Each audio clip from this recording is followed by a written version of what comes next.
Analizar este tema que ha generado una serie de reacciones a nivel nacional y también internacional, vamos a dirigirnos en este momento con el licenciado Eddie Morales, analista en seguridad y también exdirector del sistema penitenciario. Licenciado Morales, bienvenido a TN23.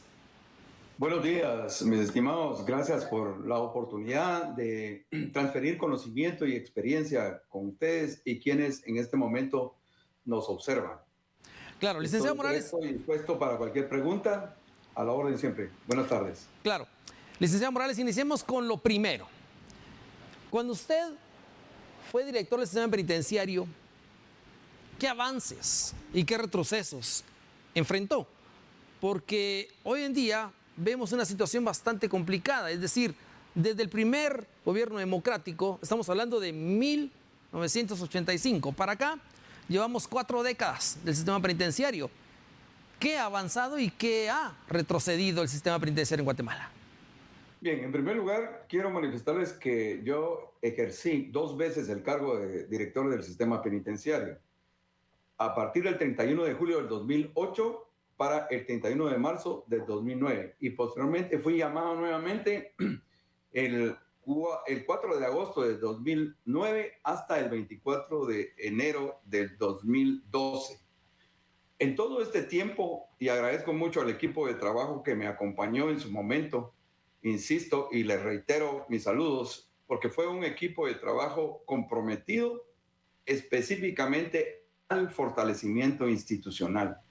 Y uno de esos precisamente fue lo que el establecer aspectos muy puntuales. Nos basábamos específicamente en una estrategia que tenía 5 ejes estratégicos bien claros. Uno de ellos era tomar el control de los centros de detención penal, tanto preventivos como de cumplimiento de condena. Se logró de gran medida, no puedo decirles con certeza que el 100%, porque es un sinfín de problemas que tiene el sistema penitenciario desde ese entonces. Al extremo que recuerdo muy bien una anécdota que cuando yo llego a recibir el cargo, el director saliente me indica que Dios lo ayude. Y a mí me sorprendió porque esperaba que me entregaran de una manera bastante profesional, pero no fue así.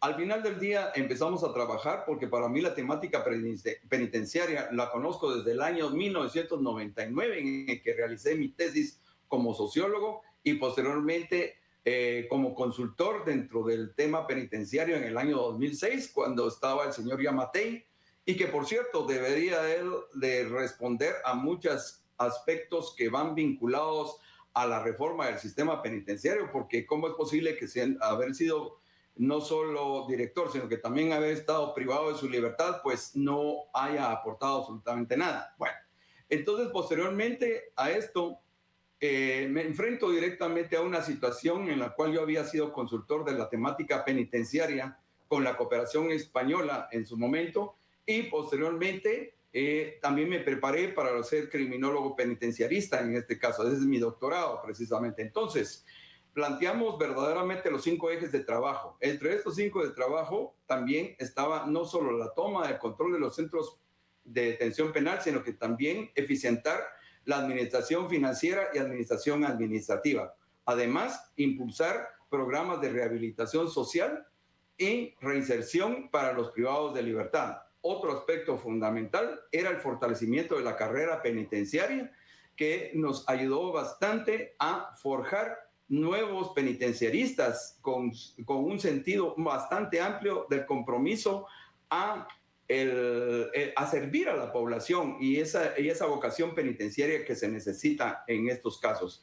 Entonces, estos ejes estratégicos también nos dieron la pauta para conformar precisamente unidades que no existían. Una de esas unidades fue la unidad de criminología, que fue creada porque sorprendentemente cuando yo llego digo, bueno, ¿cómo es posible de que estamos trabajando con criminales y y aquí no exista una unidad de criminología? Bueno, la creamos. Al mismo tiempo establecimos 3 unidades fundamentales que eran la Inspectoría General del Régimen Penitenciario, otra que fue directa de la Unidad de Análisis de Información Penitenciaria y la otra que era la Auditoría Interna, la Unidad de Auditoría Interna. Y posteriormente dimos un organigrama funcional en sus direcciones, por ejemplo, la subdirección operativa como tal, la otra, la subdirección de rehabilitación social y reinserción, la otra, que fue precisamente la subdirección de asuntos jurídicos, el otro fue la subdirección de informática y la Escuela de Estudios Penitenciarios, que la fortalecimos de una manera bastante conveniente. Otro aspecto importante fue la subdirección financiera y la subdirección técnico-administrativa. Estas 5 unidades, bueno, 6, 7 unidades, empezaron a funcionar de una manera bastante efectiva y con suficiente fiscalización hacia quienes eran nombrados en esos cargos. Luego, otro aspecto fundamental que me concentré específicamente fue en cómo formar a nuevos guardias penitenciarios, que se pudiera generar un aspecto muy vinculado a la rendición y eficiencia. Y lo logramos, y así poco a poco fuimos tomando el control de los centros penitenciarios. Otro aspecto importante fueron nombrados directores y subdirectores profesionales de las ciencias sociales. Estamos hablando de criminólogos, criminalistas, sociólogos criminales, también de abogados expertos penalistas. Otro aspecto también fue que se fortaleció algunos tipos de trabajo conjuntamente en los equipos multidisciplinarios. Se forjaron precisamente con trabajadores sociales, se establecieron psicólogos, unidades de psicología, se establecieron los de laboral y al mismo tiempo también pedagogos en el sistema educativo, para que estas personas verdaderamente empezaran de una rehabilitación mucho más efectiva. Estos aspectos que iban vinculados entonces a esos equipos multidisciplinarios que fuimos forjando dentro de todos los centros penales, principalmente aquellos de cumplimiento de condena, nos dieron una pauta de cómo llevar a cabo un programa muy eficiente y efectivo de lo que se convirtió en el famoso cooperativismo penitenciario. Creamos verdaderamente 5 cooperativas precisamente para que el privado de libertad laborara y produjera diferentes tipos de productos y que pudieran ser distribuidos dentro de lo que es la ciudadanía y comprar esos productos. Porque de cualquier forma, lo más importante es el trabajo y el estudio dentro de las prisiones, porque la misma ley precisamente lo contempla.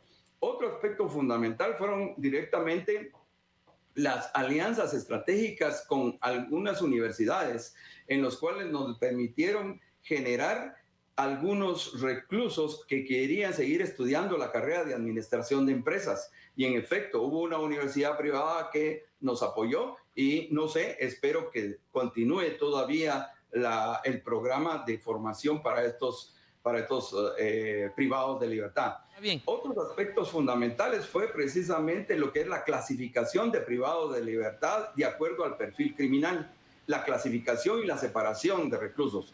Hay que reconocer que la problemática del sistema penitenciario fundamentalmente está en la sobrepoblación. Existe ahí.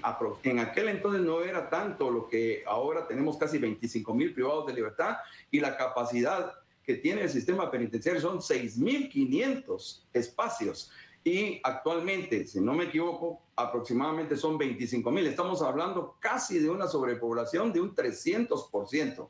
Esto ya es un hacinamiento y es un problema de seguridad nacional. Ahora bien, otros aspectos fundamentales fueron la creación de algunas prisiones, específicamente lo que fue la prisión de Fraijanes 2 en su momento se convirtió en una prisión de alta seguridad, al igual que lo que es la prisión del anexo de Canadá, que anteriormente se le llamaba Infiernito y ahora se le llama Renovación 1. Estos 2 centros, si bien hay que reconocer y se les dice a todos nuestros oyentes y nuestros que nos están viendo, uno de los grandes problemas es de que no existen prisiones de máxima seguridad en Guatemala. Solo hay 2, de tipo de preventivos y de cumplimiento de condena. Realmente la misma ley lo establece que deben de haber centros de máxima seguridad, pero hasta la fecha no se ha logrado. Entonces hemos seguido avanzando, pero lamentablemente se ha deteriorado. Ahora bien, licenciado, ahí me quiero detener en esa parte específicamente de Fraijanes 2 y lo que es ahora Renovación 1. Si todo esto se hubiera venido trabajando, como usted indicaba, a sus 2 periodos al frente del sistema penitenciario, los directores que vinieron después de usted, aparentemente esto no funcionó para ellos. Y por esa razón tenemos los resultados de hoy. Fraijanes 2. ¿Cómo se explica uno que 20 privados de libertad hayan desaparecido o el fin de semana o en semanas anteriores? Porque no se cuenta con un listado o un documento que identifique cada uno de los privados de libertad que en ese centro carcelario están. Y no digamos en todo el sistema penitenciario. ¿Qué podría estar fallando, licenciado? Porque hablamos de una persona sin una pierna que logró salir. Imagínese usted por dónde salió.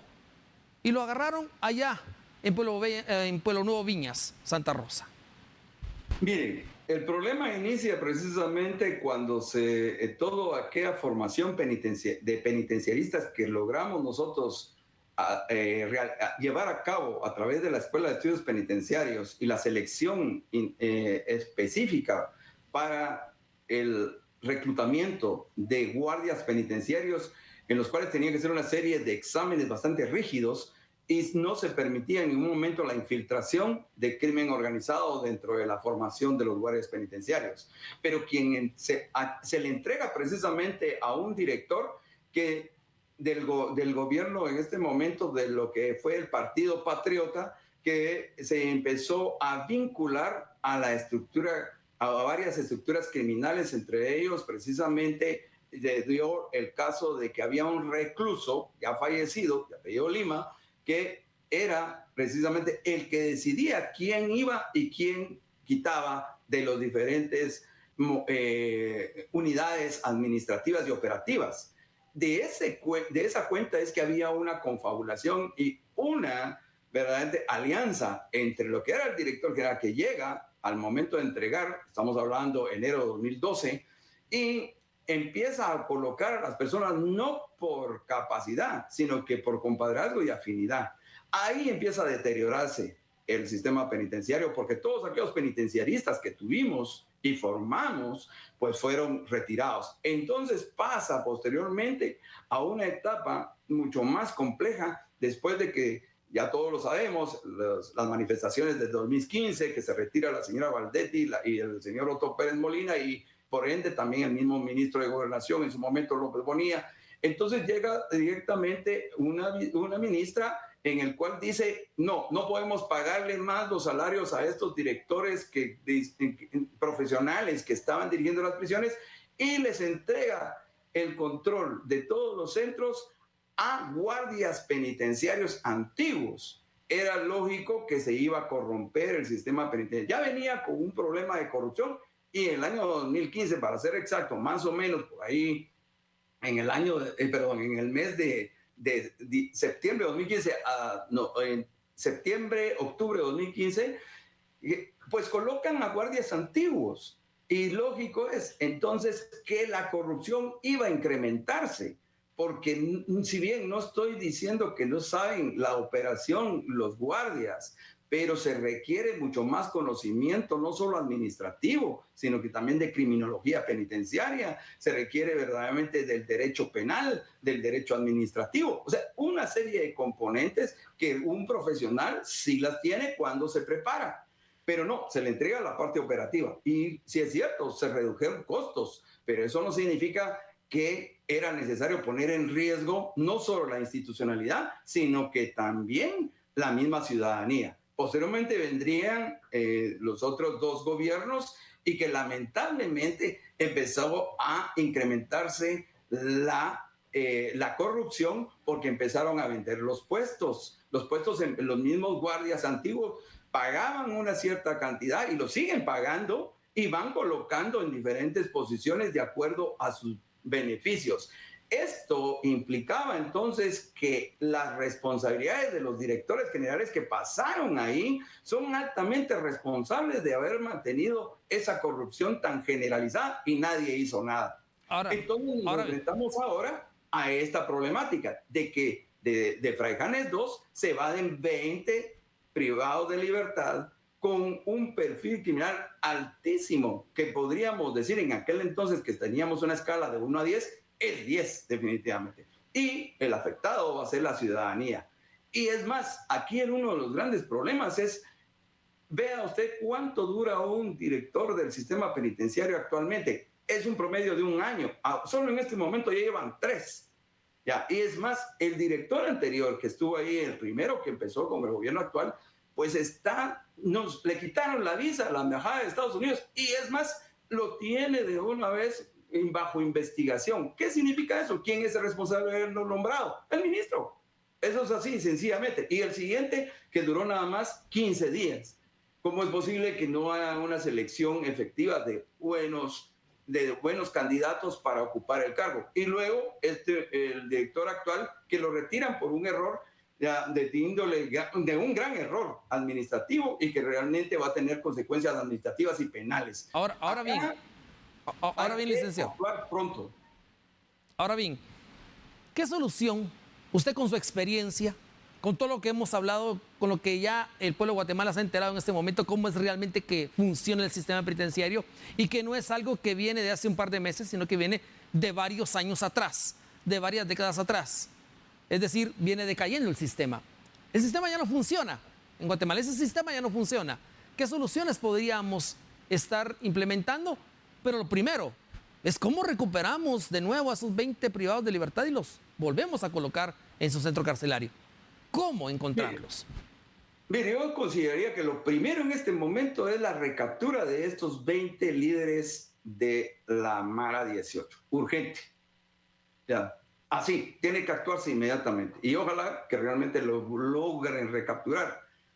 De hecho, me llama la atención que en una de las entrevistas del director que se retiró, dijo que habían salido vestidos de policías. Disculpe, es bastante identificable un individuo de estos con las grandes marcas en la cara para dejar de salir tan fácilmente a un individuo vestido de policías. Salieron por la puerta grande y salieron en horas de la madrugada. Que no digan que verdaderamente salieron vestidos de policías, porque al final denigran las mismas instituciones de seguridad.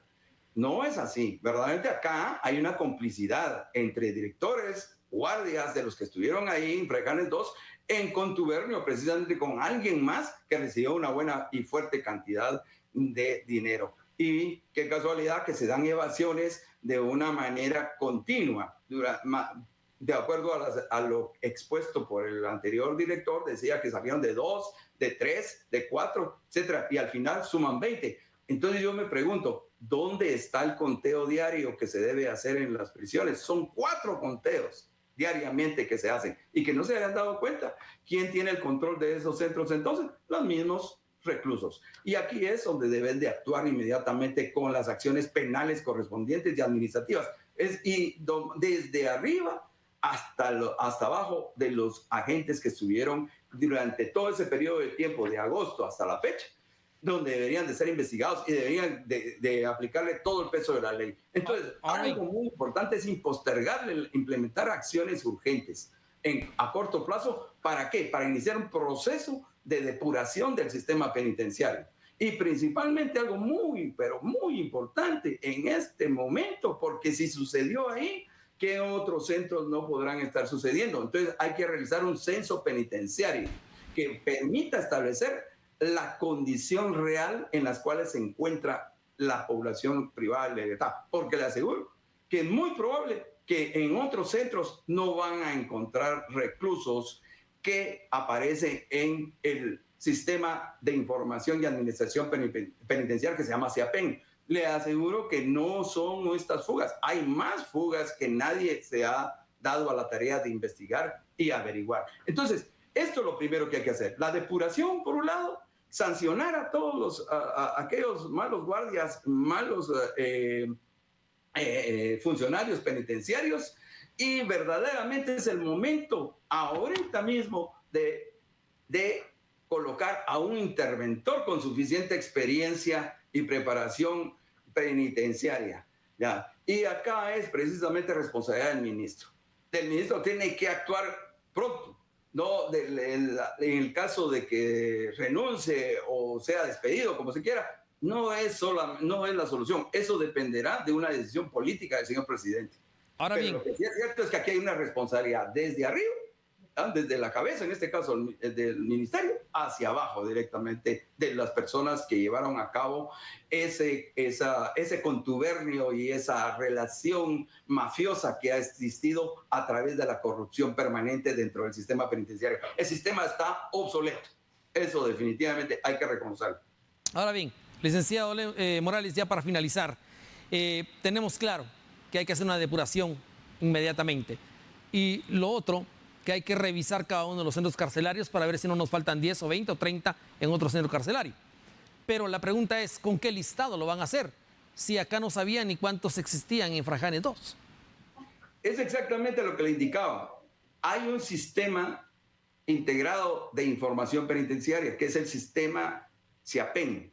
Ahí es donde verdaderamente es una base de datos en la cual debe comparar directamente lo físico con la base de datos, si realmente coincide. Porque si no hay coincidencias es porque han habido otras evasiones y nadie se ha enterado, definitivamente. Y luego insistir en los conteos permanentes para mantener un relativo control acerca de la población que tiene ahí.